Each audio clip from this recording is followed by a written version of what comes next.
Assalamualaikum warahmatullahi wabarakatuh. Bismillahirrahmanirrahim.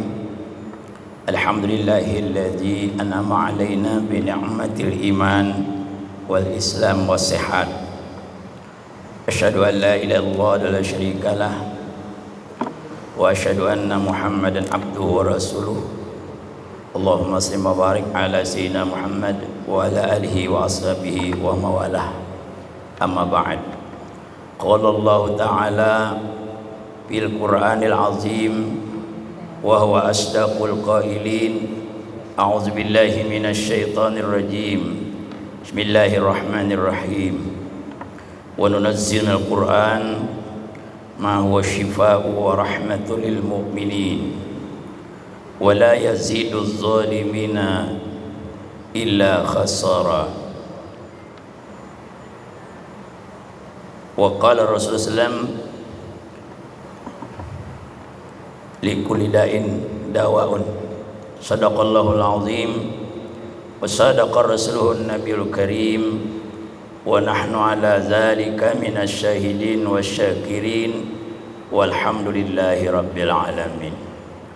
Yang ulun muliakan, ulun hormati dan ulun sayangi, mungkin ada para habaib syaraib yang muliakan, hormati, ulun sayangi para alim ulama, ma'alim, tuan-tuan guru-guru agama, kemudian pimpinan rumah sakit dan seluruh karyawan, kemudian pengurus Masjid Asy-Syifa, bapak-bapak, ibu-ibu, saudara-saudari jamaah Masjid Asy-Syifa, hadirin wal hadirat majelis tausiah ba'da juhur yang dirahmati dan senantiasa diberkahi oleh Allah Subhanahu wa taala. Bersyukur kita kepada Allah Subhanahu wa taala karena kita masih diberi umur, diberi kesehatan, keafiatan serta kekuatan, sehingga pada detik ini, saat ini, kita bisa berkumpul di tempat yang terbaik, tempat yang mulia di Masjid Asy-Syifa ini dalam rangka ibadah kepada Allah Subhanahu wa taala. Mudah-mudahan Allah mencurahkan rahmat, barakah, maghfirah kepada kita, kedua orang tua kita, guru-guru kita, keluarga kita, dan orang yang mensyiarkan Islam. Kita hari ini mensyiarkan Islam, mudah-mudahan ditolong oleh Allah dunia dan akhirat. Salawat serta salam senantiasa tercurah kepada junjungan kita Nabi besar Muhammad SAW, serta para sahabat, kerabat, dan orang yang mengikuti jejak langkah dan menghidupkan sunnah beliau ila yaumil jaza. Mudahan kita semua nanti mendapatkan syafaatnya Nabi kita Muhammad sallallahu alaihi wasallam. Bapak, ibu-ibu, hadirinul hadirat yang ulun hormati, pada kesempatan ini kita ingin menyampaikan pesan-pesan Allah dan pesan Rasulullah tentang bagaimana kita menjaga pola hidup sehat menurut beliau. Sebagaimana kita baca di dalam berbagai kitab, di antara penyebab orang sakit itu adalah karena faktor pikiran dan perasaan. Faktor pikiran dan perasaan. Makanya kalau orang banyak berzikir, hatinya jadi tenang. Jadi intinya orang yang salat itu sebenarnya dia berzikir. Karena zikir yang besar itu syarat wala zikrul akbar. Kalau dia khusyuk salatnya, ya berzikir banyak ingat kepada Allah, itu khusyuk salatnya. Semakin banyak ingat dengan Allah ketika salat, maka itulah semakin tinggi nilainya. Jadi intinya di dalam ini tenang. Jadi, pikiran dan perasaan itu salah satu di antara penyebab orang sehat atau sakit. Jadi kalau pikiran tenang, hati tenang, semuanya tenang, itu insya Allah sehat. Itu sehat. Nah, kuncinya kata Rasul, alladzina amanu, dalam Quran beliau bacakan, alladzina amanu wa tatmainnu qulubuhum bi dzikrillah, ala bi dzikrillah tatmainnul qulub. Orang beriman tuh hatinya tenang.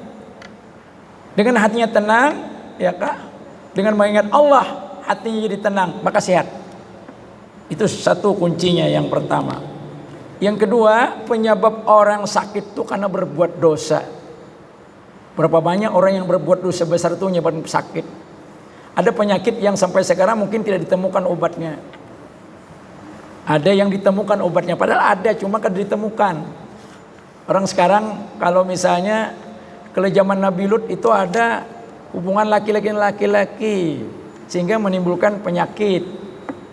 Orang kalau istri sedang haid, jangan sampai dia mencoblos lewat jalan lain, jalan situ, karena di situ kotor kata Rasul.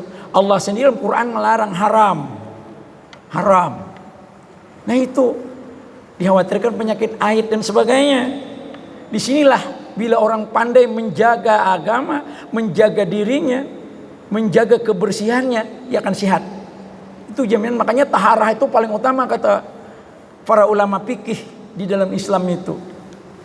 Pula kebersihan itu sangat utama. Nah di sini Bapak Ibu, orang berbuat dosa kan hidupnya kada tenang jadinya. Dihantui oleh perbuatan dosanya, itu bisa menimbulkan penyakit. Nah di sini Bapak Ibu. Nah, yang ketiga, orang bisa sakit tuh karena pola makanan. Makanya Rasul itu sudah memadahkan dalam hadis. Orang kada baca hadisnya waktu diberi 30 menit saja. Jadi kita bacakan hadis-hadisnya, kebanyakan nanti. Langsung artinya aja. Kami makan kalau terasa lapar, berhenti makan kalau sudah terasa kenyang. Sehingga Rasul di dalam kitab Mau'izatul Mu'minin itu membagi pola makan itu sepertiga air, sepertiga udara, sepertiga bentuk makanan. Makanan pokok, lauk pauk, zat pembangun, zat pelindung, zat pembakar. Itu sepertiga aja, sepertiga. Dan Rasulullah kalau makan gak mau minum dulu. Dan kalau makan itu dikunyah dulu. Tuh hebatnya Rasulullah. Dan kalau beliau melihat makanan tidak langsung dimakan, tapi diperiksa dulu. Makan ini halal atau tidak. Ini bermanfaat bagi tubuh atau tidak. Makanya minum apapun Rasul pasti memandang dulu. Ada di dalam hadis, di dalam kitab Imam Ghazali pada jilid yang kedua atau ketiga lupa itu. Juga dalam kitab Sirus Salikin disebutkan tata cara minum saja dalam Islam itu diatur. Tata cara BAB, buang air kecil besar saja ada aturan. Kada sembarang buang, kada sembarang buang. Ternyata Rasulullah punya aturan supaya hidup sehat. Amin ya rabbal alamin. Bapak Ibu yang ulun muliakan, ulun hormati. Rasul kalau minum pasti dengan tangan kanan. Bila kalau minum pasti duduk, gak mau berdiri. Gak pernah Rasul itu berdiri minum. Bahkan cucu Sirin ketika makan berdiri ditegur, suruh dikeluarkan yang di mulut itu. Makan kurma berdiri, muntahkan dulu kata Nabi. Minum berdiri gak mau. Buang air kecil berdiri, kecuali ujur sakit atau apa gak bisa duduk. Itu pengecualian. Rasul tidak pernah berdiri minum, tidak pernah berjalan. Kalau sekarang orang berjalan minum, makan sambil berjalan dan seterusnya. Itu tanda syukur lawan Tuhan duduk. Bahkan Rasulullah sebelum makan tuh kalau batal berwudu. Orang berwudu kan siwak dulu, cuci tangan dulu, masukkan air ke mulut dulu, kumur-kumur 3 kali. Namanya madmadatun, masukkan air ke hidung, intinsyak wa intinsar dikeluarkan lagi. Cuci muka 3 kali, sekali yang wajib, 2 kali sunat, 3 sempurna.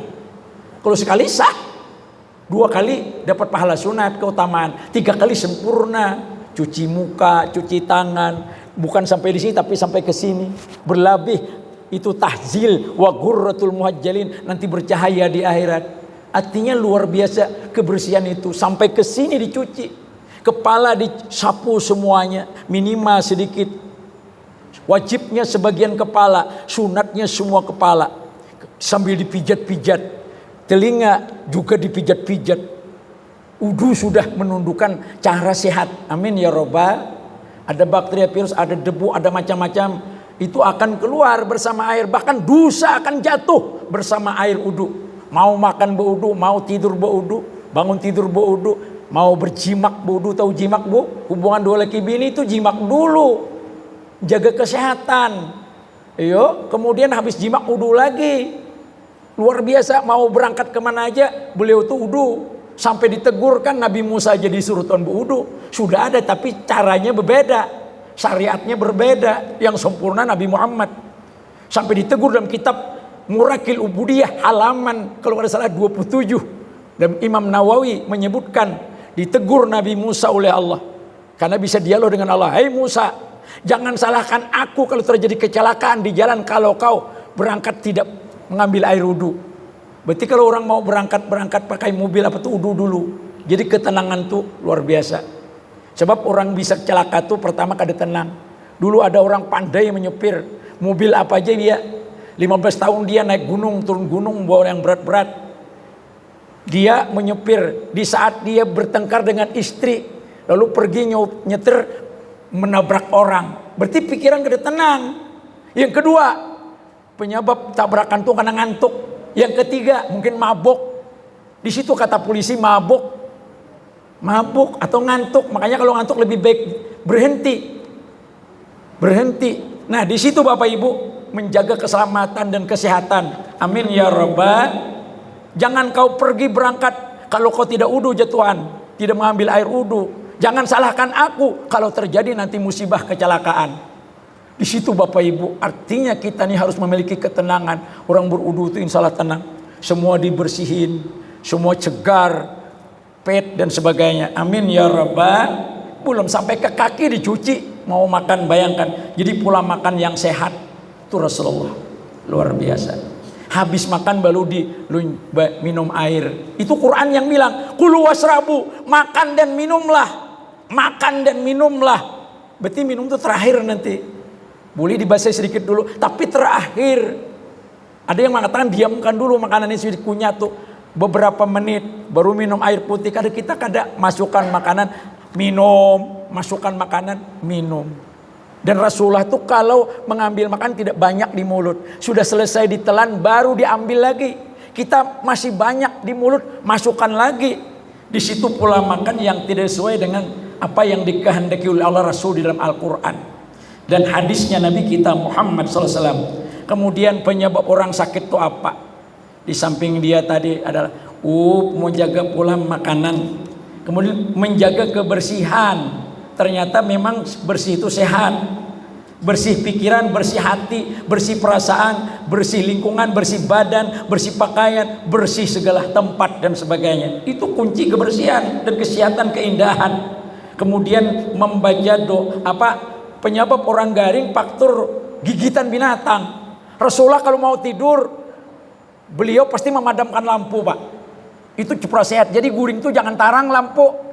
Itu sehat. Jadi teliti oleh para ahli sudah. Itu dalam hadis, lu gak ada bacakan hadisnya. Nah, Rasulullah mau tidur, padamkan lampu. Bilang ada sahabat, padamkan lampu ketika mau tidur. Tutuplah pintu. Tutuplah makanan-makanan. Tutuplah tampayan air. Karena nanti jin bisa mengganggu. Bacalah basmalah ketika menutup. Itu cacak, semut, lipas, binatang serangga macam yang mungkin membawa penyakit yang kita makan, bekas cecak dan sebagainya. Nah ini Bapak Ibu kesehatan yang diajarkan dalam hadis. Berarti Rasulullah itu menutup sesuatu basmalah. Kenapa? Kalau orang menutup sesuatu basmalah, walaupun tidak masuk cecak, tapi jin bisa mengacau bahasa Banjarnya itu maharu. Makanan yang kita masak, apalagi makanan daging Pak. Kita misalnya di hari kurban memasak tulang daging, kita simpan di dapur walaupun dalam panci tertutup, tapi tidak ditutup dengan basmalah, itu bisa dijilatnya jin. Karena jin itu ketujuh makan tulang menulang. Itu hati-hati itu. Bisa menimbulkan penyakit akhirnya. Bapak Ibu yang ulun mati, bukankah orang yang diganggu jin bisa garing? Diteliti ke rumah sakit, diperiksa nggak ada penyakitnya, ternyata jin yang mengganggu. Bisa terjadi. Tidak ada gejala penyakit, diperiksa oleh ahli dokter penyakit dalam, kan ada penyakitnya, tapi garing, sakit. Ternyata apa? Gangguan jin. Dulu sahabat Nabi lupa namanya. Di dalam kitab Maijatul Mu'minin itu mati karena dikacak jin. Bapak Ibu yang karena kami kada sembarangan Bapak Ibu bahasa Banjarnya. Nah baik, itu punya penyakit faktor cuaca, itu punya penyakit. Nah jadi Rasulullah menjaga kesehatan itu menjaga pola makan, menjaga kebersihan, membaca doa dan menggunakan tangan kanan, makan saat lapar berarti sebelum kenyang, tidur malam hari yang cukup. Rasul tuh cepat tidur, cepat bangun. Jadi itu kalau diselidiki kan, kalau jam anu fungsi seluruh organ tubuh ini ada fungsinya. Kalau kita tiap hari begadang, ya kalau sekali-sekali nggak apa-apa lah begadang, kurang tidur dan sebagainya. Makanya ada hak tidur, ada hak makan, ada hak ibadah, ada hak istirahat, itu diajarkan dalam Islam. Kalau orang misalnya ibadah berharian kada istirahat, dilarang Nabi. Orang bekerja seharian semalaman full tapi nggak ada istirahat, dilarang Nabi. Ada saatnya bekerja. Coba baca Quran. Wa ja'al laila libasa wa ja'alna nahara ma'asya. Malam dianjurkan istirahat, siang dianjurkan bekerja keras. Yang enak tuh malam, siang boleh tidur. Ada 7 tingkatan dalam tidur tuh. Dalam Islam 7 tingkatan. Ada tidur yang celaka, ada tidur yang sehat, ada tidur yang sunnah, yang membawa rahmat, ada tidur yang rugi, ada tidur banyak tuh, ada 7 tingkatan, lupa Imam Ghazali nanti dibawakan kitabnya. Jadi kalau siang hari itu tidur yang bagus tuh sesudah ini, sudah zuhur, setengah jam atau sejam sebelum zuhur. Kalau siang itu bagus. Kalau imbah asar nggak baik Pak, orang penyakitan nanti. Itu dipadahkan Nabi dalam kitab Sirus Salikin dan Ajurul Mahub. Di 3 dilarang Nabi tidur. Pertama tidur habis salat subuh. Makanya sembahyang subuh bangun cepat. Karena sehat di situ. Mandi dulu, siwak dulu, segar. Berjalan ke masjid, berjalan sehat. Kalau misalnya jauh ya berkendaraan. Kada apa-apa, sebab mau berjalan terlambat orang tonton hanya datang. Itu dianjurkan, paling besar pahalanya. Teman kita di kampung itu ada yang berjalan kan ya, kadang-kadang berkendaraan. Itu sehat jadinya. Amin ya rabbal. Banyak gerak. Rasul tuh salat sunat ba'diyah qabliyah aja tuh 22 rakaat. Kadang-kadang sehari sunatnya aja. Nang spesial rawatib muakatnya 12, gairu muakatnya 10. Banyak yang kada tahu. Sebelum zuhur itu ada salat, sebelum asar ada salat, sebelum maghrib ada salat 2 rakaat minimal, sebelum isya ada. Jangan dipadahkan ke dada, tapi kada muakat. Kadang dikerjakan Nabi, kadang tidak. Sampai Rasul makanya kita Bukhari bainal azan wal iqamat as-salah. Liman sa antara azan dan iqamat itu ada salat. Siapa yang mau kerjakan, anjuran namanya. Dikerjakan bagus dapat pahala, ditinggalkan kadada. Dikerjakan untung besar, ditinggalkan rugi besar. Kada dapat apa-apa. Kalau orang kan bekerja kada dapat apa-apa, rugi namanya. Orang berdagang kada bujung lah, kada malah berkurang, itu rugi namanya. Mudahan kita berhujung taros, amin ya rabbal. Bujung, mbak kawin berhujung 3 ekong dapat anak. Nah, ini ulun ceritakan luar sejam bertonton. Kalau ulun baca hadisnya dan seluruhnya. Jadi tidur malam, jangan tarang Pak. Ulun di rumah itu bilangnya tarang ulun sariki. Kemudian kalau bagus tidur tuh Pak satel HP apa alat-alat ngaji Pak. Al-Baqarah, selama Al-Baqarah dibaca, ayat kursi di rumah dibaca, 1 surah. Bapak Ibu jin, setan di rumah tuh kada masuk. Di rumah kita Pak kada beton, hanya tawenya papan besadai beluang-luang. Nya kada masuk. Apalagi rumah beton. Kada ada lubangnya. Ventilasi aja orang kada ada misalnya, hanya kipas angin aja lawan AC. Jin tuh masuk biar pian kada ada lubang. Contohnya film di TV Jin dan John. Jin tuh kok masuk karena dia makhluk yang tidak bertubuh seperti kita. Dia makhluk halus, dia bukan awak halus karena maaf bapak-bapak ya. Ya tutup tadi tampayan, tutup ya Nabi baca basmalah. Kulkas tuh kan buka bebismillah, nutup bebismillah. maka dapat pahala sunat. Dan iya, kadakawa jin masuk. Dulu ada film di TV, Ucok Baba pemainnya masuk jadi jin, masuk kulkas. Jinnya masuk kulkas. Kada takutan di dinginnya. Apalagi kuas panas dingin kada takutan nih. Kalau jin tuh dari api ciptakan Tuhan, malahnya bakawan lawan api. Bapak Ibu yang hormati, nah, jadi itu Rasul menyatakan. Jadi banyaknya bajak salat sunat, Pak, gerakan tuh banyak. Jangan yang wajib aja, Pak. Nabi menjamin sampai diinguti pasti, barang siapa yang salat 12 rakaat mengikuti yang fardu zuhur, asar, maghrib, subuh, maka dijamin Pak masuk surga dan dibangun rumah di surga. Man shalla sunnatan isna asyara kulla yaumin banallahu lahu baitan fil jannah. Itu dalilnya, hadisnya sahih. Siapa yang sembahyang 12 rakaat dalam sehari semalam mengiringi sembahyang fardu, namanya rawatib. Qabliyah, ba'diyah itu 12 Pak jumlahnya. Kalau pian gawi bujur-bujur sunnah Nabi 12. Itu dijamin masuk surga dan dibangunkan rumah dalam surga. Maka rumah di surga itu kada ada lagi bata, kada lagi alat nang kait marmar semuanya. Di dalam surga itu batanya jamrud, pirus, emas, perak, intan, berlian, permata, apalagi bini pian namanya berlian. Bapak Ibu yang hormati, sampai ke sudahlah. Ulun ni kadang membuka HP nih jam berapa dah? Jam ulun mati nah baterainya habis. Minta rela. Bapak Ibu yang hormati, jadi Nabi itu ternyata pula siat. Sin pagi bangun pagi itu kada makan apa-apa. Yang dimakan sin sekitar sejam tuh madu, baik, minum madu. Dalam hadis ulun baca Imam Nasai dan Tirmidzi, Rasulullah itu setiap pagi minum madu. Tapi madunya asli, Pak. Kalau ada asli batukan bian. Gula habang diulahnya. Dibuatinya tapai menggurak. Hati-hati kada sehat. Madu. Tapi kalau pian lalakian membawa madu asli, itu pasti bakacak. Pertama madu, Pak. Jam habis sembahyang israk beliau minum madu. Setelah minum madu nanti jam 8 baru makan kurma 7 biji ajwa, Pak. Kada makan nasi, kada pernah makan roti daging dulu. Nanti kalau sudah menjelang tengah hari baru makan roti atau kambing atau yang lainnya. Itu Rasulullah mengamalkan. Sarapan paginya tuh ada kita kada roti, pakai selai. Buati kambing pulang. Bapak Ibu di Makkah tuh roti bakambing baik. Kita sini kada bakambing. Paling-paling kacang habang lawan apalah ya. Bapak Ibu.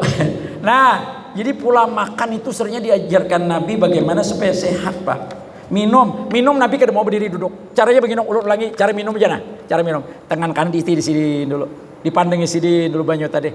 Ingat nih, Mak, tuh Quran nyuruh nang melajari Nabi Quran. Apa ada Al-Quran, ayat Quran, Pak. Apakah hikam kada mati banyu nikinu surah Al-Waqiah, Pak. Baca Al-Waqiah. Apa raaitumul ma'al ladzi tashrabun. Apakah ikam kada maitihi banyu naika minum? Tu Quran nang manyuruh. Syariba yasrabu tu minum. Ushrub minum. Nah, jadi itihi dulu, Pak. Mungkin samut ada, mungkin apa ada, jangan ngam langsung. Mungkin nang kita minum nih, nang kita minum nih apa bercampur dengan apa? Karena ini kan pola minum, makan minum yang kada sehat. Ya nang garing tuh asal minum. Nang penting nyaman di kerongkongan. Kada tahu campurannya di situ macam-macam. Begitu pula makanan. Belum 40 lagi garing sudah. Makanya orang bahari sehat. Nabi itu pai garingnya garing ringan aja 2 kali aja seumur hidup garing ringan. Waktu anak mariap dingin, waktu anak wafat itu aja nang sampai ke masjid. Rasa pusing kepala, anak meninggal sudah wafat sudah. Sampai dipupung oleh supaya sembahyang ke masjid dibawa oleh Bilal karena lambat mami. Itu terakhir anak wafat itu aja. Kan pernah garing sirin kayak kita. Bapak Ibu yang ulun muliakan, karena sin memang menjaga pula kesehatan itu. Amin ya rabbal alamin. Yang jadi minum banyak itu. Lalu diletakkan di bibir oleh Nabi. Lalu baca basmalah, Pak, dan berdoa. Minimal bismillah, Pak. Kalau dari Syekh Habib Umarin Hafid ditarim, minum tuh pakai salawat, Pak. Karena air ini dari Nur Muhammad. Termasuk makan nasi. Nasi itu aslinya mutiara surga yang pecah lalu jadi padi jadi beras jadi nasi kalau ditanak, dimasak, dimakan tuh bisa berubah warna keluar. Iya kah? Boleh beda-beda karena campurannya. Kalau orang makan nasi dicampur pucuk gumbili tiap hari lawan kangkung itu bisa hijau. Warnanya keluar tergantung warna. Kalau ketimbang coklat, ya nan coklat toh. Nah ini jadi minumnya kan ini. Nah terakhir lah kepada mungkin ada yang ditanyakan. Bismillah, munnya sesuai ada dalilnya kitabnya ulun jawab. Kalau secara kesehatan pian lebih tahu daripada ulun. Cara duniawi kedokteran. Tapi kalau secara konsep Nabi yaitu tadi Bismillah. Nah, andak di bibir kada boleh dituntum. Makanya bari pamali cirat tuh nah. Pamali tuh hai minum kayak itu. Minumnya tuh diletakkan di bibir, disedot, bukan dituang, bukan jatuh. Jatuh bangun aku. Itu penyanyinya Megizet paling banyak pada sanak A sampai Z. Bismillah. Nah, tibanya bismillah. Maka bila bismillah tuh molekul banyu ini berubah. Dengan nama Allah yang apa sih penyayang. Lalu letakkan di bibir. Yang beisapan bahan, beisapan di dunia aja, beisapan di akhirat, beisapan juga. Bismillah. Lalu alhamdulillah tutup. Sekali itu bernapas dulu, jangan langsung. Tutup dengan salawat Allahumma shalli ala Muhammad. Ambil hati minum lagi. Bismillahirrahmanirrahim. Habiskan bismillahirrahmanirrahimnya. Alhamdulillahirrahmanirrahim. Bahinak dulu. Allahumma shalli ala Muhammad. Ini kada gok. Itu kada sehat pak. Ada orang baca di YouTube kah di mana kabuhannya mengirimi. Itu gugur ke dinding. Itu mudah penyakit ginjal. Mudah karena batu ginjal. Kada sehat jadinya. Orang kami berdiri itu mudah prostat. Dan sebagainya. Karena kada tiis pak. Dan kada istibra. Maka jadi Nabi kebanyakan ulis kubur itu karena kada birsun bakami. Jadi bakami yang sehat tuh turuti Nabi. Duduk bakami itu ada dua menurut hadis Nabi. Kadang kita pacul dulu nah. Jadi cara Nabi bahira tuh kada mau Nabi duduk tapi Nabi jongkok. Kayak ini. Bakami kini juga. Bila sudah keluar baik sidin beristibra itu ya berdaham. Ditarik napas turunkan bawah lalu betul supaya tiis. Lalu sidin putar gerak. Setelah itu apa? Baru dalam kitab Ubudiyah itu setelah berdaham ini pakai rudal kita ini diurut 3 kali minimal. Urut, batu hanya putar kepalanya helmnya tuh. Buka luangnya semprot, pakai semprotan kendaraan. Itu. Jadi kan naik kayak ini kami berak atau begini boleh. Yang kedua, Nabi tuh kayak ini berpingkut sebelah kanan kalau ada kayu atau dinding atau apa batu. Kayak ini Pak. Dia letakkan sini perisai di depan. Dan berjauh pada orang. Dan kada mau menghadap kiblat, balik kiblat, matahari sebagainya. Belakangi kemudian kada mau arah angin, misalnya angin ke sini, beliau ke ini kami. Sebab kalau angin dari situ ke sini, itu perancing ke badan. Ya nan Nabi aksiru min azabil qabri. Kebanyakan bisa dikubur karena kada biris urusan basuh api dan basuh bakami bahera itu kada beres pai. Bisa dikubur. Orang sembahyang kada biris. Syaratnya kan orang sembahyang sah itu suci badan paling depan najis, kotoran dan najis. Setiap najis pasti kotor. Setiap kotor belum tentu najis. Yang kedua, bersih hadas besar dan kecil. Kalau orang sembahyang kada sah kada diterima sembahyang. Karena kada sembahyang diterima, diajab di kubur. Kebanyakan selamat di kubur tuh karena orang memelihara salat. Amin ya rabbal. Jadi dua aku baca dalam kitab tuh Nabi itu bahira kayak ini, yang kedua kayak ini.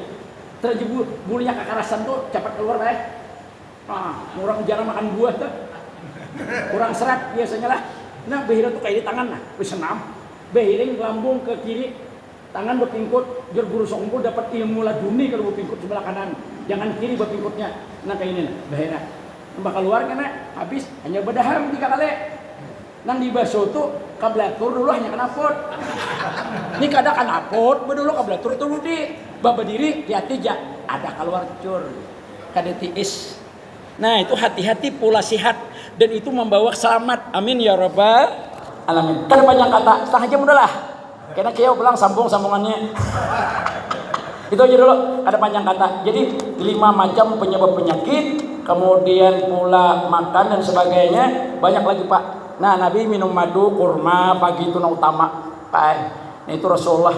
Dan kalau makan sore itu sin sungsung. Kada mau sin kita jam 12 nasi goreng 2 masuk. Langsung tidur. kada berapa tahun sudah diabetes. Nah karena kita Nabi kalau makan malam pasti berjalan 100 langkah. Misalnya ada jamuan kambing oleh sahabat jam 11 malam, beliau makan tuh beliau berjalan 100 langkah baru kan mau guring langsung.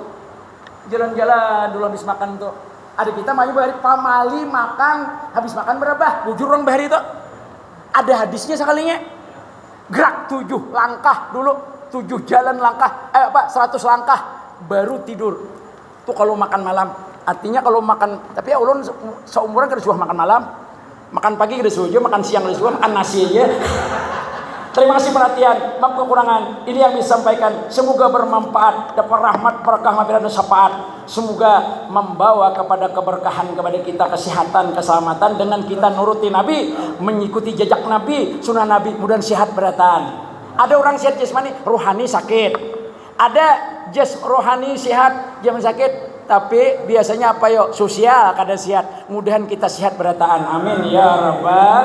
Terima kasih. Mohon maaf. Terima kasih. Walau lebih sawab. Sekali minta hal minta reda. Ada hilaf dan salah. Hilaf dan salah. Wabillahi taufiq wa hidayah. Wassalamualaikum warahmatullahi wabarakatuh.